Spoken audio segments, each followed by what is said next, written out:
largest cave in the entire state. No flags. Ooh, guano.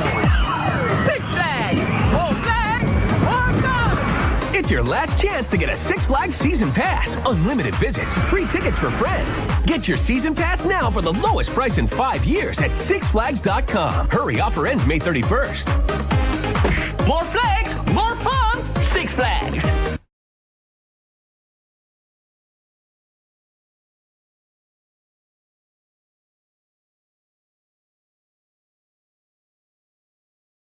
Hey, what's up? What's up?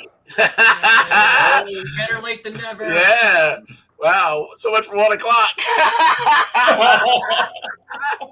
Now, you two guys may be wondering, and I know Scott just said it like, wow, I never saw this commercial. Why is that one up there? There's a reason why that one's up there. So that's a 2010 Seasons Pass commercial. And it cracked me up when they're like, lowest price for 5 years. And that's back in 2010 when season passes were like one price, simple pricing. You pay for it. You got a season pass. You're good. You know what you got. You have add-ons. You can get like a flash pass and all that. But you got a season pass. That was it. You guys remember last year, we spent a whole episode going through all the options. And at the end, we still didn't know what the fuck we would have been buying if we bought a season pass. It was so confusing. Well, here's an even funnier one. 2 weeks ago, me, Peluso, unfortunately not Andy, but Scott, we all went to the park, all right? Andy's a little far. He's in Texas. A little hard for him to just make the trip here for a day trip, you know? We went to the park. We all have diamond passes. Diamond passes are the shit they're pushing this year. Basically, no matter what you do, they're trying to upgrade you to a diamond pass, which is kind of funny because it allows you into every park across the United States, okay? Lots of really good discounts, lots of good bonus stuff on it, 4 skip-the-line passes, a lot of good stuff. Somebody in our group decided to cheap out and buy a platinum pass, not a diamond pass. I was going to say, we didn't all have diamond passes. We were, with some riffraff. So my mind. I missed well, the date. it's funny. So when we went last, it's like 2 weeks ago, I said, well, you should just upgrade. And Scott's like, I'm going to upgrade. So we go into the Seasons Pass area, where they have where you can go and ask about the upgrade. And Scott's like, hey, I have a platinum pass. I know there's a deal going on. Like, how can I upgrade to a diamond? The lady goes, $90. Was it 90 or 80? I don't know, but I wasn't. I only paid like $120 or something. How? Oh, me too. I paid $122. So when she said it, I was like, how much did you pay for the fucking platinum? Why the hell? Well, I paid like $80. That's what I thought. Discount. Yeah. So there's a reason I decided to launch with that commercial today, because even today I got an email from Great Adventure, and I've been getting them for a month saying summer kickoff sale, free upgrade on all seasons passes, last chance to save. The summer kickoff sale ends tonight. You get a free upgrade to platinum when you buy gold and a free upgrade to diamond when you buy platinum. For a limited time, ends tonight, last chance to save, which means they've been doing this for a month. But when Scott, who bought the platinum, asked them in the park, can I get the upgrade? They said, $90, sucker! $90! So I would have paid 20 or 30. I agree. 20 or 30 would have been fair, and that would have been the actual upgrade. Yes. So, obviously you guys all know I'm a dick, and the whole reason I put that there is because Scott got screwed. I want to point it out. Yes. Totally screwed, man. Everybody else is getting the upgrade for free, but not you. Not you. $90. It's like the soup Nazi. Yes. No season pass for you. No diamond pass. Exactly. But everybody else got free bread. That's right. How's it go, Chris? We'll come back. 1 year. 1 year. All right, I can wait. So there's another thing that I thought was kind of interesting and that made that commercial worth putting on. Mr. Six is apparently not back, but maybe he's coming back because last week the van that he used to tour in, that he's in every commercial and he pops out of, the Six Flags van that he's in, that is at the park. They brought it there last week, and apparently they brought it back this week. So the van is there, but no old man is popping out dancing. I don't know why, but we got the van. So kind of interesting that they're at least bringing that back and putting it in the park. I kind of feel like maybe that's more for nostalgia for the 50th, maybe, Right, you know? right. but still kind of cool, But- you know. Chris, They did have a guy dressed up like that would come in the park back then, didn't they? They did. Well, even So Mr. Six is like, I mean, I did a whole thing on him like a long time ago. That was like what, a 20 or 30-year-old actor all made up. You know what I mean? You can get him on Cameo for like $5. Right. Yeah. Oh my God, can you really? I'm just fucking around. If you can, I'm totally doing that. That's gonna be our next intro, Mr. Six, introing our podcast on Cameo.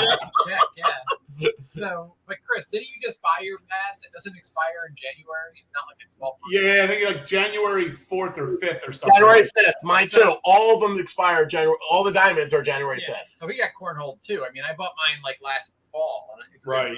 It's a January 5th. So, like, No. They're all good to January 5th, though. If you buy any of them this year, they go to January 5th. yeah, but I bought mine last year, and it's good to January, like the end of the year deal, where they, I did too. Mine's still good to January 5th, Okay, too, though. Who all gives a right. shit? All right. His is good to January 5th. Yours good to January 5th. Why do you think you got one over Chris? Chris, kick his ass. He ain't got one over on you. What's he doing, man? And we let him eat in our section. I can't believe Yeah, we it. did. We were VIP. We let you sit there, man. That's right. Letting the rip I mean, off. we could have been ostracized if they found out that we had a platinum sitting in our section. Like, that I know. I'm actually probably going to forget about this. So for the folks listening who are like, what the hell are they talking about? When we did go to the park, we went to Best of the West. And Best of the West now broke it up into a riffraff section and a VIP section because it's no longer a lounge. It's not a lounge. Diamond Pass snobs. That's right. Diamond Pass VIP snobs get our own section. What we didn't know, though, Chris, there's another Diamond Pass section on the balcony. That's What? There's also always one Diamond. more upgrade. Wow. What's So- Diamond? What would be like more expensive than Diamond? I don't know. Well, they don't have one, so nothing yet. But I'm sure by next year they'll come up with one. So, you know. Oh, yeah, absolutely. But now we know, Chris. Next time we go, we gotta go on the balcally because that's our next. absolutely.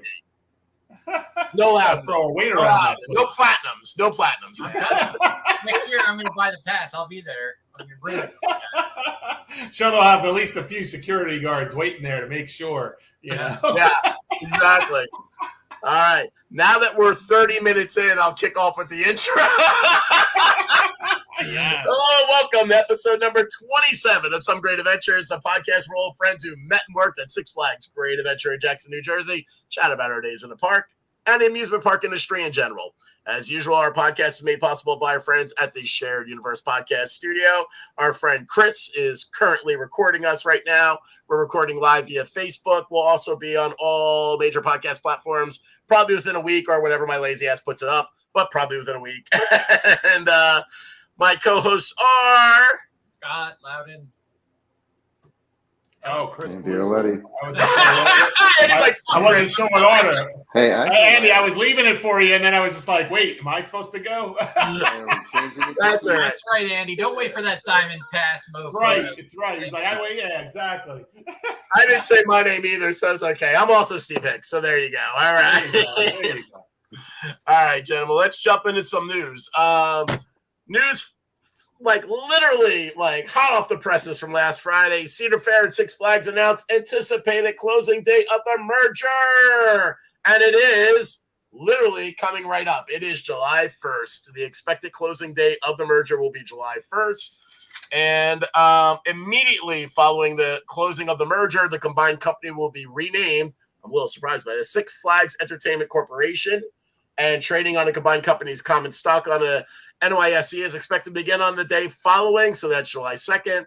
And it will be under the ticker symbol FUN, F-U-N. So there you go. Yeah. So the merger is happening. As I said, though, I mean, I didn't even bother reading any of the fine print because they made it pretty clear that it's not going to affect anything this year. Everything will be affected by next year, even though, you know, they're closing. So it'll affect the stockholders and all that. But as far as the parks go, they made it pretty clear at the end of last year that when the merger goes through, the 2024 operating season will stay as it is. They're not going to try to combine or merge parks or any crap for this year. Next year, very interesting, though, to see what they do. So Wasn't there a thing, though, when we were working there that, like, somebody bought, like, a majority share of stock in one park or something?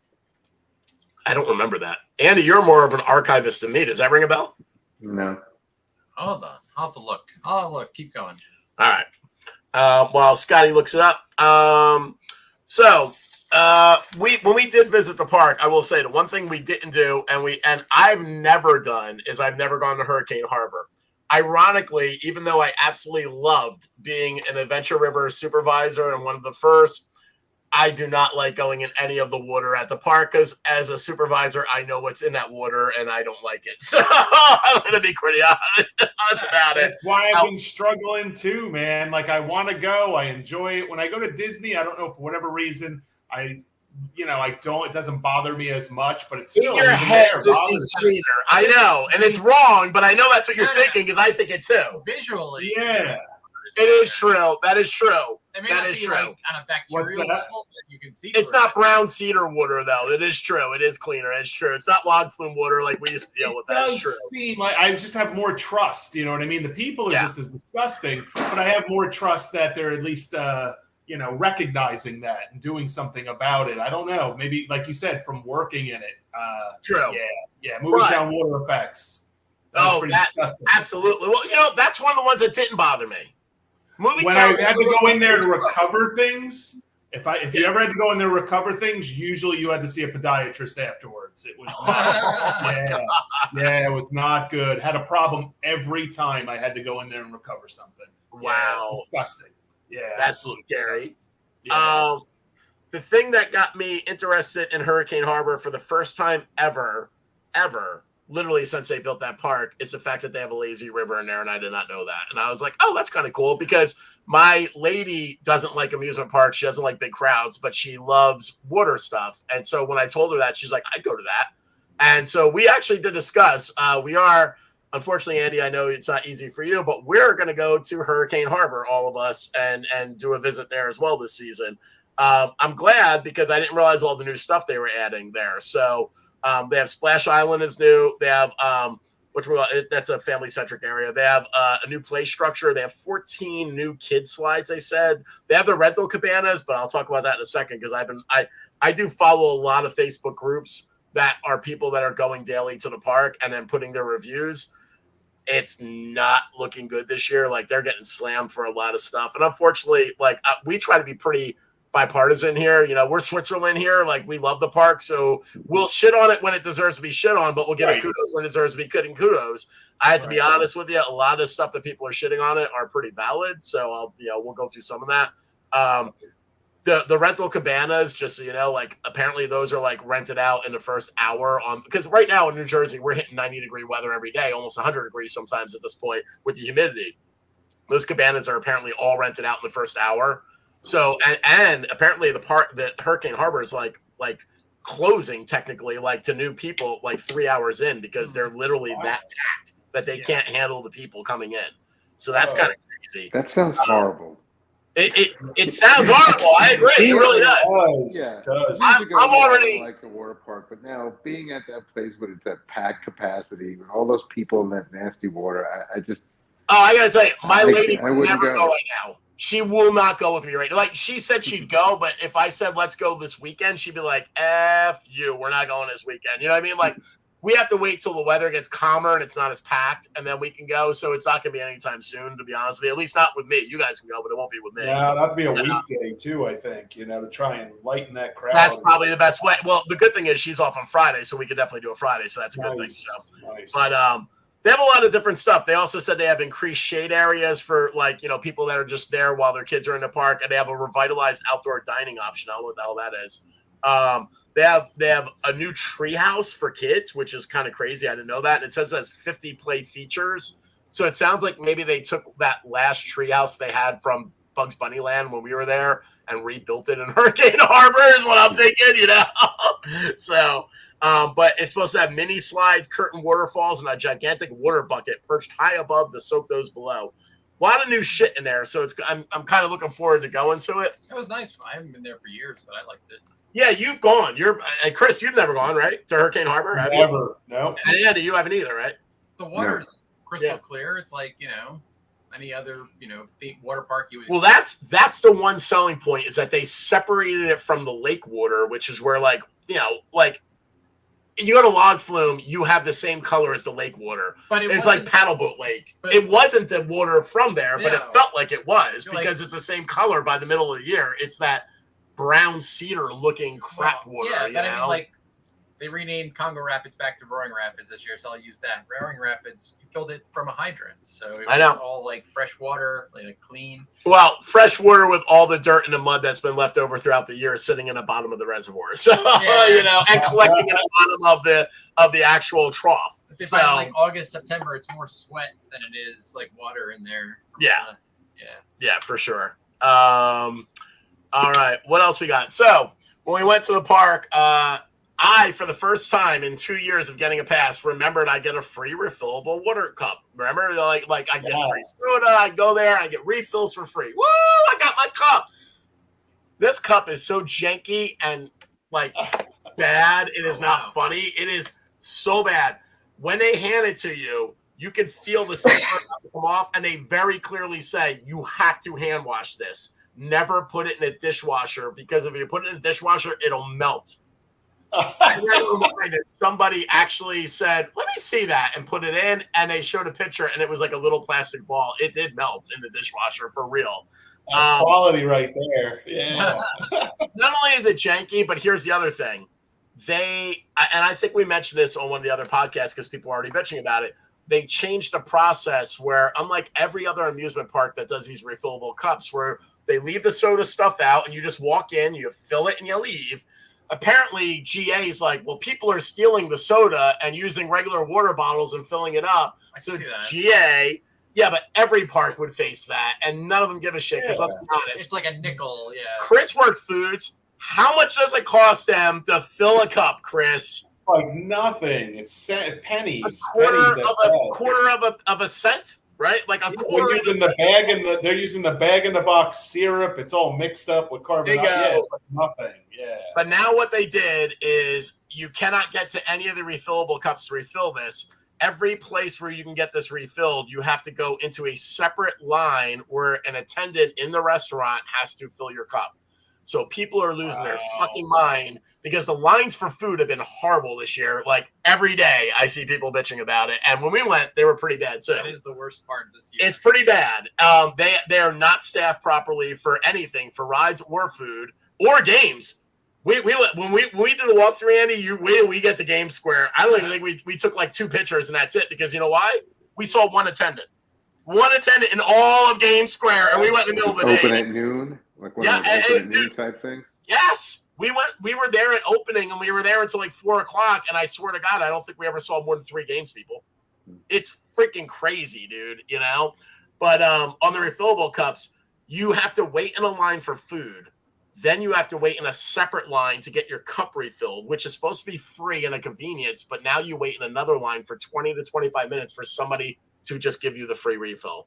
Who the fuck wants to do that? So honestly, I'll probably never use that cup. I'll never even bring it in. And also, I will give them credit when we show if you look at the pictures we posted of our visit there, a lot of the places like Skull Mountain actually have cubbies specifically for those cups. That's kind of cool, but some don't. So you still have to rent a goddamn locker to put the cup away if you're getting all because you want to save $3 or $4, whatever the hell they charge for a soda. I'm like, and the whole concept of throughput, whether it be foods or rides, is out the window for the most part. Like, we'll save that. But like, we can get to the that. Food stands were the slowest thing I've ever seen. It was like watching a slow. Oh yeah, it was bad. It was bad. You make an order, they're like, sit there. When you guys left, Chris, me, Scott, and Alyssa waited in a line at Granny's. No, we waited in Yum Yum. Yeah. We went to Yum Yum, and we were in line the line was only like 15 people. We were in it for at least 40 minutes. Yeah, no, like I said, I don't want to blow all our thunder here, but like that was the theme. You know what I mean? Like the waiting was the theme. It was pretty bad. The waiting was pretty bad. Having a great time seeing each other. We could have had a great time getting together anywhere. You know what I mean? But like as far as Great Adventure was concerned, damn. Just let us talk about food service right now. Yeah, it was just insane. It was pretty bad, dude. And yeah, it was bad. We'll just leave it at that. The pretzel, man. The pretzel. I can make a frozen pretzel in my toaster oven in 10 minutes. We waited 30 minutes for a pretzel, man. Like, and they said they were cooking when I asked for them a few minutes. So like they were already in. According to them, they were already in. 30 minutes for 2 pretzels? I mean, what were they doing? Making the dough? And this was also Best of the West, which just reopened for the first time in years because it was the lounge. And there was like not many of there were like 2 other families in there, and excluding Scott and his daughter, there were also janky people that were not in the VIP area like us, and we got no VIP treatment. Okay, so you wouldn't it was even lacking. The West was open because of the way the signage was. That's true. It was confusing to get in there, and you would never think that there was a restaurant in there. That is true. It was so dark, man. We weren't even sure if we were open until we pushed the door, and then we still weren't sure after we went in. It reminds me when I was a 16-year-old working the Buccaneer, and we used to like turn off the lights and like sit back there and hide so that they wouldn't think we were open to come up and ride it. Yeah, so same deal. And you guys went on a Saturday? We went. Did we go? Yeah, we did, right? Yeah, Saturday, peak day. Yeah, peak day, dude. Yeah. It was pretty.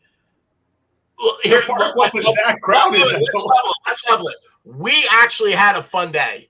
We did have a fun day, but we waited on an extraordinary amount of time. We only managed to get on 4 rides. We were there from opening until 4 o'clock, and it's only open until 9. Yep. Yeah, so, no, whenever you want to get into the details, we can get into the details. We will. So you started off, you got there. How was but, the parking? Yeah. What was the parking situation? Oh, we're getting to that. That's how we're going to walk you through it, Andy. We're going to walk you through it. You're going to be shocked by some of the shit, man. It was just like baffling. It was baffling. I got through just as fast. But fuck you. You didn't do the speedy parking because your cheap ass bought the platinum and you don't get the speedy parking, motherfucker. We got it. So you went with Slowpoke, man. You went with his cousin Slowpoke. All right, wait. Let's get to some happy news. Okay, Six Flags put out an email saying, and this is Scott's favorite thing of the year, celebrating Pride at Six Flags, all right? Celebrate Pride Month in Hurricane Harbor, New Jersey. Experience an after-hour splash party in Hurricane Harbor Water Park at the Calypso, featuring live music, dance area, specialty food, drinks, selected water attractions, lots more. Scott was so psyched. I got a rainbow Speedo picked out just for the occasion. And then, guess what? The day before the day of Pride celebration, they sent an email to everybody and said, due to the forecasted inclement hot weather for Friday, June 14th, the Splash into Pride event at Six Flags has been canceled. How do you cancel anything it was too hot for hot weather? All tickets are being refunded if you purchase one. No actions required from you. I will give them this. We apologize for any inconvenience caused by this cancellation, and we would like to offer you a complimentary one-day ticket for a future visit to the Six Flags Great Adventure Resort, valid at Six Flags Great Adventure, blah, blah, blah, blah, blah, blah. But a lot of people are really pissed off because they're like, why didn't they just reschedule it? It's a month. It's for the fucking month. You could have just said next weekend we're going to have it. Why did you cancel it? I don't know why you cancel anything at a water park for hot weather. You're supposed to go when it's hot. Yeah, that's the other thing people are pretty pissed about. It doesn't make a lot of sense, but, you know, poor Scott, he has pride, but he can't show it this year, you know? No. Here's what I think happened. Oh, no, here it goes. Somebody looked at the forecast and said, oh, we can make a ton more money if we open it up to the general public that day because it's going to be so hot. So let's just buy off the people who were reserving for that day by giving them a free ticket. It definitely has to do with the crowds. Like, that could be. Yeah. That could be. I will admit that could be absolutely it. All right, shifting to some different news. Somebody posted, this guy, Robert Hyder, posted online in one of the GA groups that he's gone to the Safari Base Camp multiple times this year already because he loves the Safari. Safari Base Camp is over in the Safari area because the base camp, so as everybody knows, and if you don't know, we're going to let you know, okay, you can't drive through the Safari anymore. It's completely gone again. You have to go through their vehicle now. If you want to go through the Safari, you have one of two options. You can park at the Safari area, which is separate from the amusement park, okay, and they have their own stuff there, which I'll go into in a minute. Or you can go into the amusement park like any other, day, and you can go over to the Best of the West area, and right behind Best of the West, right between Best of the West and the log flume where the teepee used to be, is a big old Safari base that you can then You can purchase your ticket to go to the safari there, or if you have a season pass, you can enter from there, and they take you from there through the safari too, because that's technically the back area. Yeah, when we were there. That is not open yet. That will not open again, and that won't open until supposedly, I believe, it opens next week. So in the park access, the safari opens next week. Out of the park access, where the safari is, has been open. This guy's been going that way. He said, and that's called Base Camp. He said at Base Camp, they've now built a hot dog stand with footlong hot dogs and snacks, and they're actually very good and tasty, and they have very good employees there. He said they've added, and this sounds like they pulled this because I thought this was what was over in the Western area before when we went a couple years ago. He said they've now added a reptile exhibit and a barn owl exhibit. And I think that was in the Western area when they had the animal exhibits over. Yes, I think they had the animal exhibits there. But they always had like certain animal exhibits in the Base Camp area. Because I remember going there when my kid was little. Okay. They had like parrots and they had, Well, now they have a whole owl exhibit and they have a barn owl exhibit and a reptile exhibit. So that's cool. Yeah. They have a special gift shop that they built and it's pretty nice. And I will say where the teepee was, they built, and we took a picture of it. We did post it up. They built a safari gift shop there as well because that's the in-park Base Camp. Really nice gift shops. He said that there is one there, and both gift shops do have their 50th anniversary merchandise. That's kind of cool. He said that they have it. So when you go now, it's a guided tour. Every time you go now, you're put in a bus with other people, and it's like a safari bus, and it's a fully guided tour. He said they have multiple tour guides. He's actually gotten the same guy multiple times who's very nervous. He's like, he's getting better every time, but he's so nervous. But he's like, I think he's going to be really good by the time he gets to like his 100th, which made me kind of laugh. He also said that right now you don't actually go to the giraffes. Like the giraffes are gated off while they're still building the glamping area. That was the best part. Yeah, I know, and that's the one shitty thing is that the giraffes would walk right up to your. They're the only animals still reach into the really able. Yeah, to come up to your car still. So, but he said that that'll get opened up again soon. But he said that it's really nice. So that's kind of cool. I, as you guys know, am very interested in the Savannah Sunset Resort. Okay, because the glamping tents because. The way they're treated online by the general public at this point is exactly like the Star Wars Galactic Cruiser Hotel was treated, okay? They're all like, it's overpriced, it's fucking stupid, no one's going to ever pay it, it's going to get canceled, it'll be shut down by next year. I'm literally seeing for every one positive, 45 to 50 negatives and people just shitting on it. And what drives me nuts is most of the people that shit on it are so clearly people that would never even go to the safari anyway, so I kind of feel like, fuck you, shut up, But I've been like really monitoring it because I honestly was very tempted on booking it. And not just for the podcast, just because my lady loves animals. She's a vet tech. I love animals. We go we go to a wolf preserve every year in October because at a B&B on a wolf preserve, like we love animals. Safari has been one of my favorite things of Six Flags. When we worked work crew and we got to feed those fucking animals, I was in heaven. I loved it. And leaving these assholes in the middle of a fucking, herd was just fun. No sudden movements. That was actually Chris who got left. The best. Not me and Andy. We were in an air-conditioned truck. We don't know what you're talking about. You Diamond Pass mofos in your cab. Yeah, okay. So, the one thing I will say, though, is they've opened a lot more information up. So, the Savannah is officially open now. It opened on the 14th. The fucked up thing is as of the 13th, it looked like at least 75% of the tents that they're going to build are not even built yet.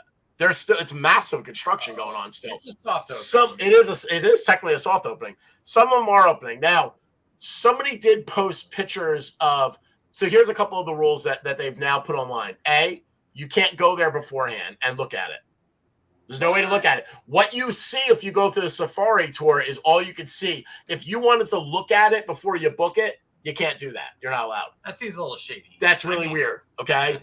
Now they claim they have. But they have like the demo tents, didn't they have? They have the demo tents, but they're not in the safari area. They're before front gate. And here's the best, Andy. We can say this one now because we didn't take pictures. They had 3 fucking employees there that were clearly, I guess, volunteers because all 3 employees knew nothing about it. Absolutely nothing. They couldn't answer a single goddamn question I answered. I asked them very simple questions. I was like, okay, if the park closes due to weather, do you get booted out? Like, can you still stay at the Savannah Resort, or does that close as well? If it's we don't a know. raging thunderstorm, Exactly, like, and the park is closed everywhere. because part of what you get is a park hopper pass for everything, for the regular Six Flags Great Adventure and Hurricane Harbor and the Safari. You get an unlimited park hopper pass for 3 days. It's 2 nights, 3 days minimum to reserve. Yeah, no, that's what I couldn't tell. I'm like, if you have a diamond pass, like, shouldn't you get something for that? Because you're not getting that value. You know? Yeah, well, actually, any pass you do. I got a lot of details, but a lot of them still aren't up. So here's a couple things. Well, but to go back to what you were saying, Andy, it was fucking annoying. We went to those tents and we specifically asked questions, and they literally said, "We don't know. You got to call Great Adventure." I'm like, I'm at Great Adventure. Why am I here? I'm here right now. I think they give him a little sheet of paper. Yes, with something with basic information. They looked at me like I should just go fuck off and die. They were so annoyed. I asked them questions. It was kind of, I was actually very annoyed at them, but I was like, I get it. You know nothing. I get it. I walk away. It's fine. Making at least $15 an hour because that's I know. In New Jersey. So here's what I found out though. Here's a weird one. First of all, guests have to be 5 years and older. Like over 5 years. If you're under 5 years, so it's not truly a family event. If you're 5 or below, you're not allowed to do the glamping. Well, you can't bring a kid. If you're that little, a dingo could eat your baby. Well, I guess. Unfortunately, they don't have dingoes, so that disputes your thing, okay? But they got lions, tigers, and bears, and monkeys, so maybe. But you can't do it if you're 5. Like I said, as of 6/14, most of them weren't up, and some people did post. This is so sad. There were some people that when they went on the safari tour, they were able to take really good pictures, and they posted them up, and people slammed them so much that they took them the fuck down offline because they're like, I'm tired of people giving me shit. I'm just going to take things off because people are so anti the goddamn Savannah, the glamping tents. It's kind of crazy. Or was it just that lame? I don't know. I didn't see any. But actually, I will tell you. So I've looked at the pictures and I did not repost them because it's just a weird thing where people are posting and taking it down because they're saying they're getting slammed. But I'm also like, maybe they're fake. But one guy posted a picture of what looks like the restaurant, and it was really nice. Wooden floors, nice tables. You could see the safari through the windows, and there was a beautiful bar there. And the restaurant is supposed to have a bar there. And here's the thing, just so you know, you can only use that restaurant and bar if you stay at the glamping tents. No other access. The spa has 2 bays for the spa. That's kind of bad because I think they have 16 tents, which means that if everybody went in a spa session, if I remember right, is about an hour. I don't do that in my older age. In my younger age, I did with my ladies. I don't anymore. I think they run about an hour. But if you think about it, they only have 2 rooms and they run about an hour and you have 16 tents. But not everybody's signing up for a spa. Absolutely. But you would think that's one of the things they're pushing. And they only have 2 rooms. That's not a lot. But I understand that. And I kind of feel like they're smart. Don't overload the employees in the beginning. Don't put like 16 there. And then you have, exactly like you said, 2 people book it. And those people are doing nothing. It's a waste of money. So I kind of get that. I could see that spa thing is just where you send your wife so you can hang out at the bar. And that is absolutely it. That is absolutely it. So. While the kids are in the park. Yeah. Dad, the kids in the park with Dad. The Savannah books from June 14th to September 3rd. Okay. Then it goes weekends only, September, October, and weekends in November. And then it's done. It's shut down for the year. Okay? Is it like cheaper when it's off season like in November? It does not lose. It does not drop in price. I did pull the prices. I'm going to freeze my nads off in November in a tent. The prices are weird. So because somebody posted a picture of it's basically like there's a circle and they're all in a circle. And in the middle is apparently the fire pit area because they are doing movies at night for kids and they are doing the fire pit area. They are doing the giraffe. The only animal encounter that comes with that glamping is giraffe feeding. And it does not say how often and when. So it might be one giraffe feeding a counter and that's it. It might be every day. Giraffe, that would be cool. But here's the thing. Here's the other thing. One of their advertisements says animals walking right up to your door, blah, blah, blah. And that's one of the earliest ones. Liars, because now in the fact it clearly says no animals can approach any of the glamping tents. They are fully gated off, including giraffes.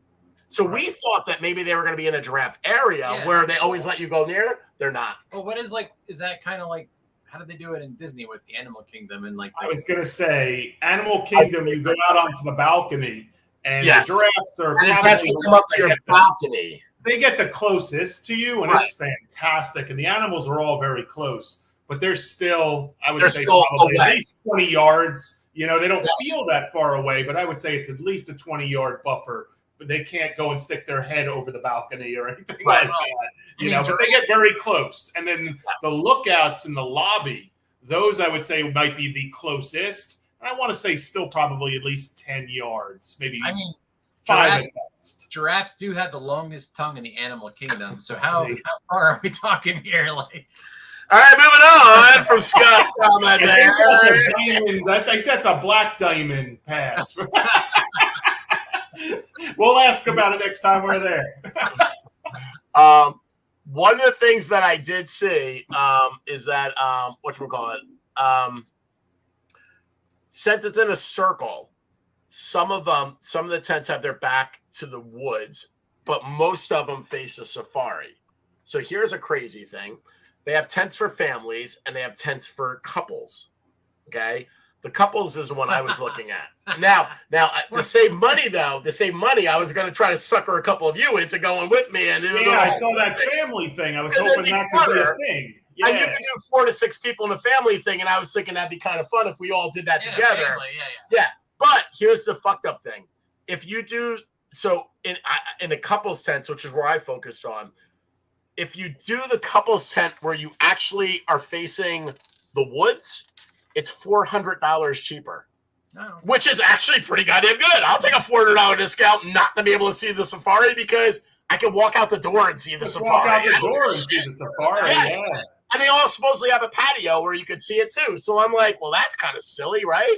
So I thought that was kind of funny. I was like, all right, well, that's cool. The prices are not that bad. We went through them last time. I'm not going to do them again, but I'll give you a quick one. I'll give you the couples one because I did print it out. Hold on. Let's see, where is it? Yeah, I mean, is the couples thing just a smaller tent or something? Yes, it's a tent meant for 2 people, and it basically runs $1,400 for the 2 nights, 3 days. Okay. Plus, here's the fucked up thing. Here's where it gets funny. $1,400 if it's the non-safari view, $1,800 if it's the safari view. Is $400 worth being able to look out your? No, it is not, and I would save the $400. Here's the fucked up thing, though, and Scotty. So, with taxes, it would run $1,562.72. Okay, so that's 3 days in the park, and every single person that books the glamping tents, you have to book 2 nights, 3 days a minimum. You can book longer. Okay, this is for the 3 days, 2 nights. You can't check in before 4 o'clock on the first day. So you're only getting the night. That's the taxes are. You can't even go to the park then. But you get a park hopper pass for all 3 days, and you can go right to the park at 10 a.m. You can call ahead; they'll set you up with your pass. You could spend your day at the park, and at 4 o'clock go and check in. That's not a bad thing. Here's another very fucking cool thing that is only for the glamping people, and I think this is kind of neat.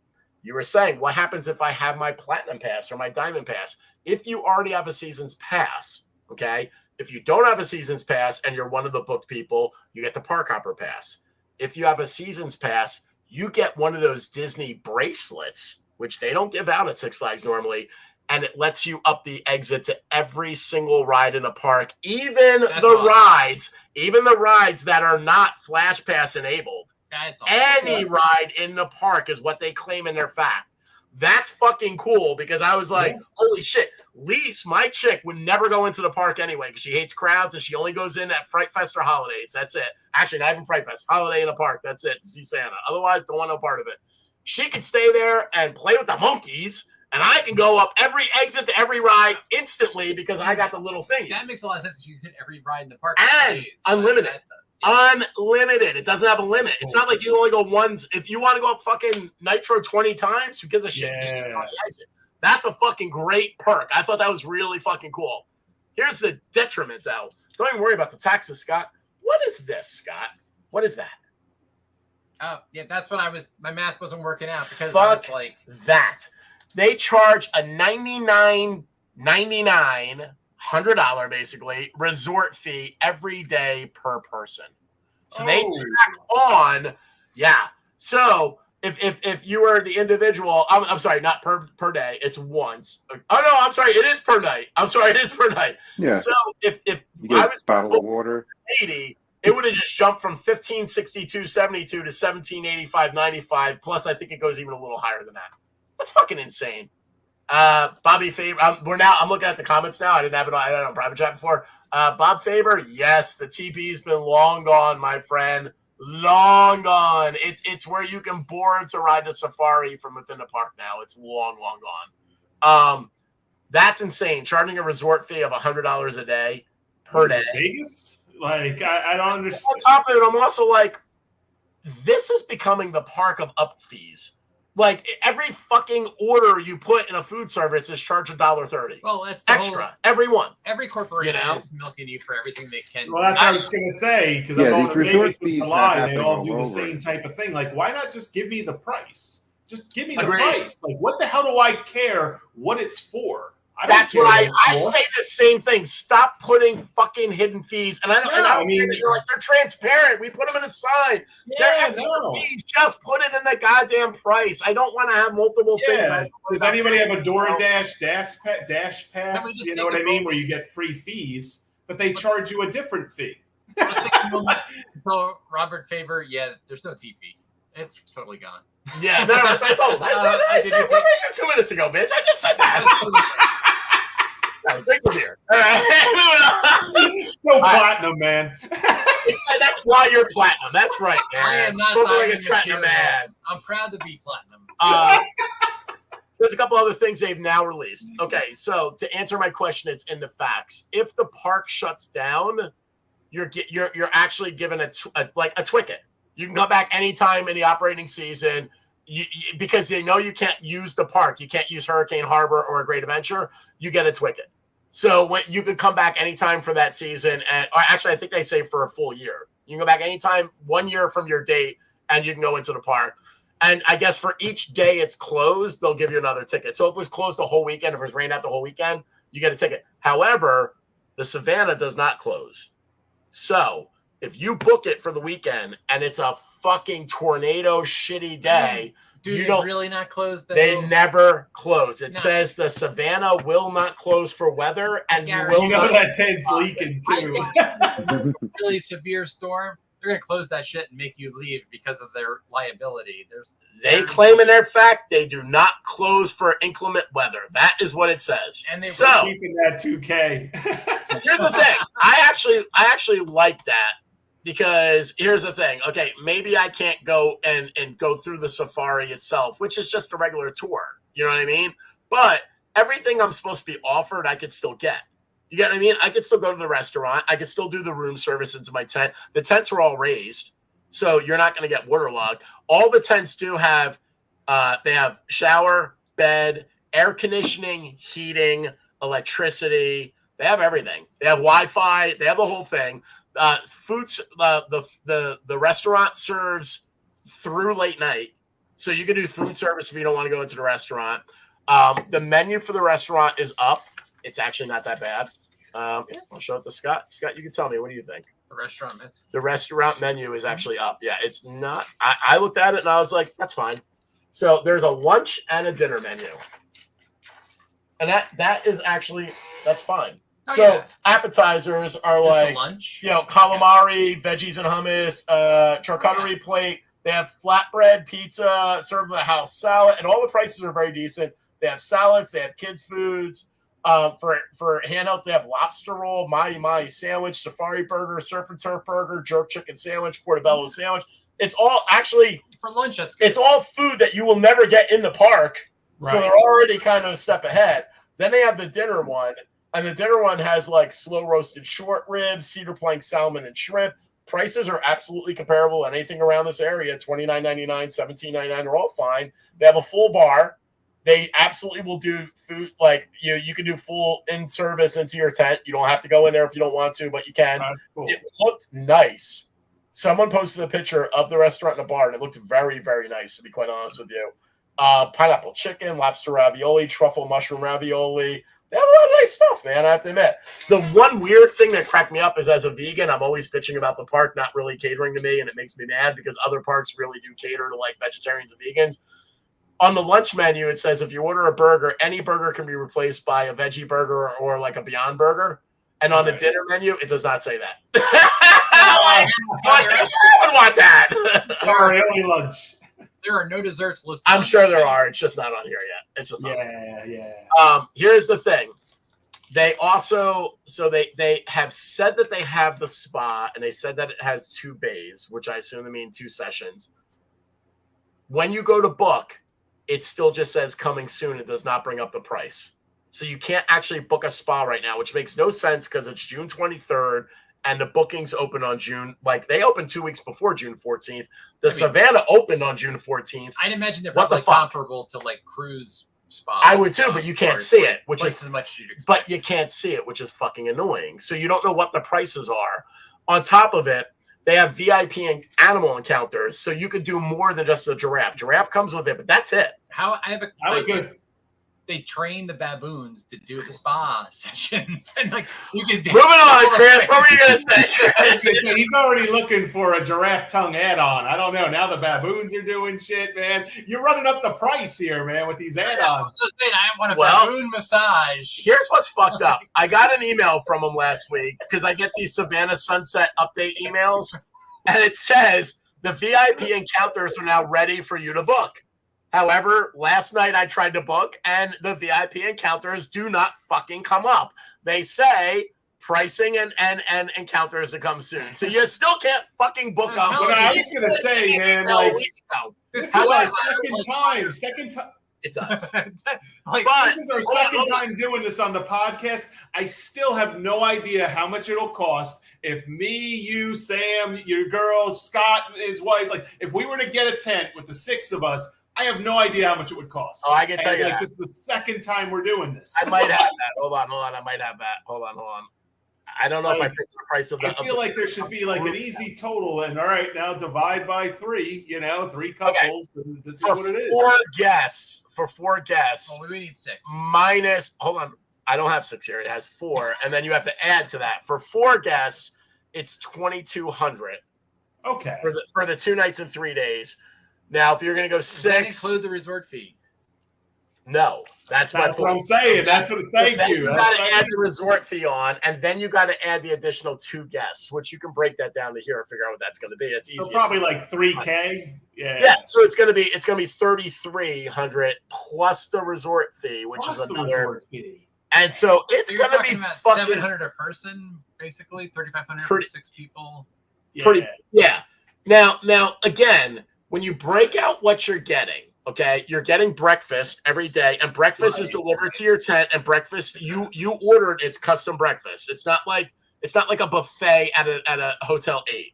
It is actually a breakfast that they make custom that you order. Okay, you get the breakfast. It's included. Okay. Breakfast is included. Lunch and dinner is not. But I assume they think you're going to be spending lunch probably in the parks and dinner back at the resort in their place where they want you to pay. Right. So that's okay. And it'll have the bar. That all makes sense. The 2 VIP encounters, while they don't have them up there yet, the emails said what they were. And now I'm even more annoyed because I want to know more details. There's 2, okay? Meet the Giants is the first one. It's an up-close interaction with elephants, rhinos, and ostriches. Oh. Okay, ostriches? Fuck those motherfuckers. We've all played with the ostriches. Nasty little sons of bitches. We don't want none of them. They would stick their heads right in the car. Yeah. We don't want the ostriches. But the rhinos and the elephants are awesome, and I would love that. That's cool. The other one, and I think this is kind of cute, the other VIP encounter is lions, tigers, and bears. Oh, my. That's what it's called. That's fucking cool. If you're going to let me go up and pet a fucking lion, tiger, and a bear, I'm in. Or even go up to the fence, that would be cool. I don't know. So that's well, also remember a lot of times they have cubs. The Cubs would be cool. And the Cubs, they might do a petting thing, maybe. I don't know, because again, there's no fucking details, so I don't know. Until the mama lion gets out and fucks you up for petting. That's even funner. That's okay. I mean, so we're talking 600 a person if it was 6 people in a tent, basically, with everything included. Which is for 2 not nights isn't terrible. This is a deal. That's not bad if we decide to all go together, spend a weekend there. So we have 3 days in the park. We're staying in the resort when we want to get out of the park. We can go into all 3 parks. We can go into the safari. You have to do the tour bus, but we can do the safari as much as we want. And most of us have seasons passes, so we get to skip the line fucking wristband. Yeah, that skip the line's pretty cool, especially after pretty fucking good, dude. It's worth it. Yeah. Per person, that's not terrible. That's not terrible. True. Our friend Erica put Disney charges more for the view as well. Assumed, yeah. We were the suckers who always did it and 6 for additional as well. However, for the price, it should be at the same level as Disney or no thanks. Yeah, agreed. I have not compared it to Disney. What's funny is that like last year we were comparing the estimated price they gave at the time to Yellowstone, and it actually was the equivalent to glamping at national parks. The price was when they first announced it. However, the funny part is you don't get there's no amusement parks at those. You don't get the park hopper pass and all that for free. No. There's generally not even restaurants or anything available in their glamping. It's just a glamping tent. So I don't know. I look at it again. They're very nice tents. What's that? But they are very nice tents. They are very well. Actually, Andy, no, you haven't seen these tents are actually very fucking nice too. These tents are nice. We walked through them. They are sweet, dude. It's top of the line. Yeah, it is pretty goddamn cool. And from the construction pictures I put, the ones we saw at front gate are the actual tents. They're not bait and switching you. They really are, and they're raised up. So it's not like if it rains out and you're going to get flooded or anything. They're all raised. So it actually, I look at it like this way. I know that 99% of the people are shitting on this and want it to fail, but they also want the Galactic Cruiser to fail. And my family stands firm on that's the best family vacation we've ever had in our lives. I will say that, and we don't think it's ever going to be better. We don't think anything is going to be better than that fucking Star Wars Galactic Cruiser Hotel. That experience was insane. How you described it, that sounds like it was amazing. Every fucking dollar we spent was worth like that. A choose your own Star Wars adventure. This isn't that, but it's not. But why I'm comparing it is I am not yet going to shit on this until I see actual reviews. I've seen one review online. I didn't even bother to print it and review it because somebody who posted it was like, this is fucking AI and it's a lie. A person did not write this. And I read it. It is absolutely an AI review. It is bullshit. It is a review of somebody claimed they went there, and they should have because it started on the 14th, and they were booked the first 2 weeks. They were booked. So there's another, and by the way, while I'm saying they were booked, here's another downside. When you go on the booking site, the first 2 weeks show fully booked. Nothing else shows booked. Everything shows available. It's because they're hiding it. So when you go in and start picking weekends, it'll say not available, available, not available, available. However, on the calendar, when you click on it, it all shows available. That's fucking annoying. So show it booked and don't make me waste my time. Can you book like a weekday thing? You can book a weekday thing. Is it cheaper? Until they go weekends only, you can. It did not show cheaper. Bullshit. I tried the weekday and I didn't see any cheaper. But, I look at it this way. From their experience of what you're getting at the safari, there's no difference between a weekend and a weekday. So why would they do it cheaper? Supply and demand, though. Unless people want it during the weekday. Unless they're selling out, then I agree with you. I don't think they're going to be selling out of shit right now, to be honest with you. It does seem a little high when you consider, like Erica's saying, it's high. You're in a hotel room versus a tent. However, you could use that to your advantage as Great Adventure too and say, oh, but we got you on the ground in the safari. So if you see the value in that, that's where, because I want to say, I use the DVC. I don't pay cash, but I look at the cash value sometimes. And like a Savannah studio at like Kidani, I think it's usually around $700 a night, but you don't pay for each person, Right. It's just like $7 or $750 or $8, something around there for the Savannah view, and probably even a little less or a little more depending on the time you go. So yeah, that's like half. However, they're seeing it as, but we're letting you go to this wonderful theme park too for 3 days, which, after our experience, I don't really see the value there. However, I do see the value if you have a pass, because the biggest issue with the park were the lines, not the lines, the waiting. The lines weren't that bad, but the waiting was bad. Yeah. So It was we'll collectively get into short the problem. Yeah. So it just seems a bit. It seems about 50% high. You know what I mean? Even for a glamping nice experience. Oddly, very similar to what some people would say about the Star Wars experience. As great as it is, $4,000+ for 2 nights, it's steep. You know what I mean? It's steep. Yeah. I mean, if you got that, if you're a parent with multiple children and you got that one kid who you're like, my life would be so much easier without them. You know, you just you book this, urge that kid to go out into the lion enclosure at night, and then it takes care of itself. Yeah, I don't know, man. My kid went outside. I heard the white tigers, and then I didn't see my kid. I don't know. And then if you're lucky, you get a payday from Six Flags for eating your child while you were there. No, your payday is they're comping your Savannah resort. That's all their payday is. Look at you, a sleepy Tweety on your way out. Sorry about your kid. Here, sorry about your kid. We comped you. We gave you a Twicket, and here's a martini. Get the fuck out. You know? Yeah. So just to hit a couple other people on the comments. Queenan, our buddy Brian Queenan. Chris, did you know that they brought the Batman soundtrack back? Of course. Yeah, I was waiting until we got the Batman Queenan. Absolutely love to hear the music. Now I will say I was disappointed that when we were in the park, the early section of the queue, I did not hear Arms of Orion or any of the soundtrack at all. And that was just the quintessential song when you were out there doing garbage. But I did hear Electric Chair when I went up, and it made me very happy, guys. All of my Batman folk out there. It was awesome to hear that again. Did miss Alfred. I will say I was shocked. Again, my Batman people, I can't recall how many garbages I changed in that planter area. And now that planter area in the park part of the queue is now the Fast Pass line. So It was crazy to just zip through there, where I used to have to hop over the railings in and out, undoing all those garbages. I didn't think you went there last year because you said you hadn't been going because you were worried and shit. But I went last year, and we went the exit pass thingy, and I could not believe that we basically walked up that staircase in the back where that was the employee staircase. Yes, and then I was going to say, and then our employee entrance is now part of the ride, and it's unbelievable. Yeah, great to go out there again, though. Didn't think I'd be able to do that again, not working there unless I wanted to, just do it. But that was cool. Very cool. Shout out to Batman.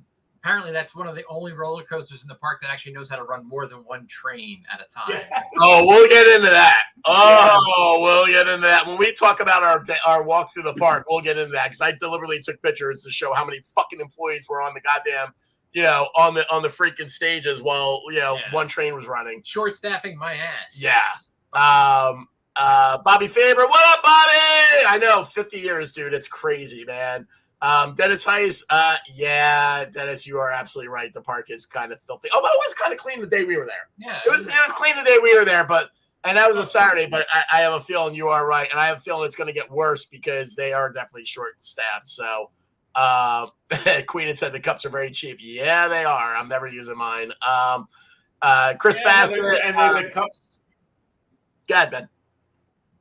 No, I was just going to say the cups we used to always say, not the ones they're giving out, but the cups that actually hold the soda usually cost more than the soda itself. Oh, so, absolutely. Ridiculous. Yeah. Yeah, for sure. That's an interesting one. Chris Bassett, our buddy Chris Bassett said, what are your thoughts about having a Flash character walking around? I've seen pictures of the dude in the outfit, and he actually looks fantastic. He looks like the CW Flash, which we loved.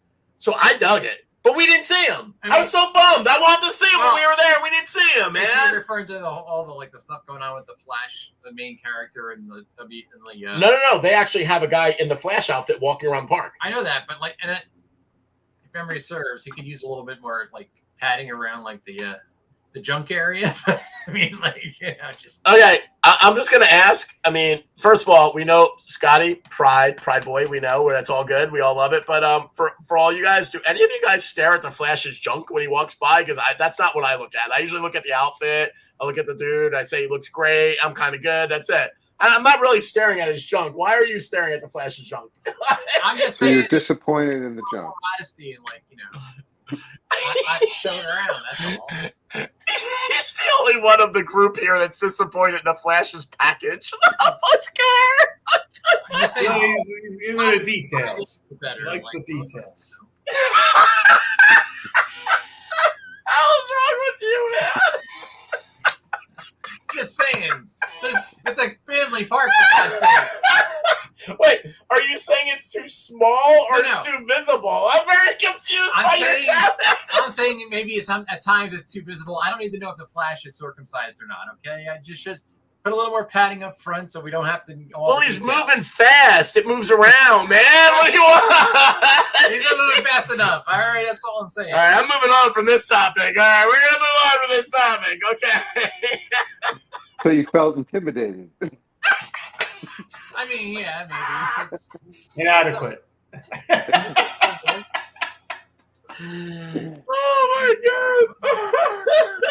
time to revoke his pass. Yeah, man. Chris You're not taking your pass. I was trying to help you out. What are you talking about there? The Flash is afraid to see you in the park now. You've now been banned from the park because of the Flash. Oh, I'm glad I only paid for the platinum then. Oh, Bobby, they got rid of the team. Bobby, Western is like a shell of itself. The entire arena stage is gone. Pretty sure the seats are going to go next because there's no reason for them to be there since there's no stage anymore. Yeah, Western's changed a lot, dude. The TP's been gone for a while, though. It kind of sucks. Oh, my God. Too funny. All right. Anyway, while we're talking about giraffes, I figured I'd give you a little news on giraffes. There is a place called Fossil Rim Wildlife Center. Okay, it's in Texas. Andy, okay, you might know of it. They have a giraffe. They have a safari just like Great Adventure, and they allow you to have open bed trucks too. And you can sit in the open bed trucks and go through the giraffe area. And you can actually feed the giraffes. You can buy food and feed the giraffes, which is kind of cool. Paisley Toten, who is 2 years old, was sitting in the back of the open bed truck and went to feed the giraffe. And the giraffe said, "Oh, you look cool," and picked Paisley up. Picked the 2-year-old totally up, lifted it in the air, was like, "I don't want the food, I just want you." Raw, right up in the air, and then dropped Paisley. The mom caught the kid. The mom caught the kid, looked back, saw that it was gone, actually caught the kid, which was kind of funny. They have pictures. It actually made Good Morning America. And they have like pictures and videos of it. And the girl's cute as a fucking button. But what I like is that that's an instance where in this day and age, you would think everyone's like, "Oh, they're getting sued. Oh, that park is so fucked," right? Not at all. Not at all. The giraffe just innocently was like, "I went for the food and I got the kid. What are you going to do?" And I realized it wasn't a food and I dropped the kid. So parents caught the kid. The parents to their complete and total a compliment to the parents. They were like, "We know it was a mistake. We know they didn't do it on purpose, and we'll be back. We don't care. It's fine. It's totally fine. Our kid's fine. The giraffe's fine. We're all good." And the park said, "Well, we're going to obviously change our policy. We're going to have open bed trucks anymore where they can lift a kid out of it. So we're not going to do that anymore. But, it's fine. We understand it. We apologized, and we're going to make a policy change." But Jesus, can you imagine going through a safari and all of a sudden a giraffe lifts her goddamn kid up like 18 feet? I loved it. I was like, "That's awesome, man. That's so cool." Wow. All right, let's see what else. What other? Let's knock out the other news stuff we have. So, let's see. So, world's tallest, fastest triple launch roller coaster opens up and closes. It closes.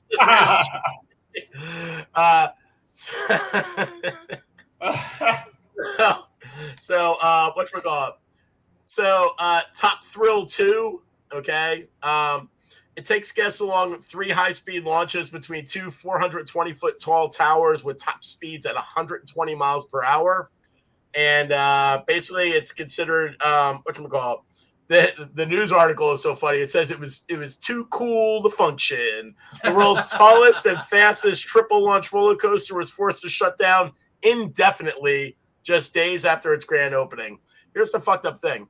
They're not saying why it shut down. What park was this? It's Cedar Park. It's Cedar Point in Ohio. Okay. It opened on Saturday, May 4th for the 2024 season. Everybody was going nuts about it. And why were they going nuts about it? Because it replaced Top Thrill Dragster, which was the world's second tallest roller coaster. And it's the one that a piece of it came off and hit the lady in the fucking head, caused brain damage. And and so that ride's now gone. I feel like we've known about that risk since like Batman and Robin the Chiller. Oh, absolutely. With like the we have and the potential of like, you know. We have. But this ride, the funny thing is, so this one was open for a couple days, now closed indefinitely. As of yesterday, there were pictures online of them using a forklift to take seats off the trains. And I could not find anything online showing exactly why it shut down. And Nothing. Right now, Six Flags is like, we could have gotten a much better deal merging with Cedar Point if this happened just a little bit earlier. I know, right? Right?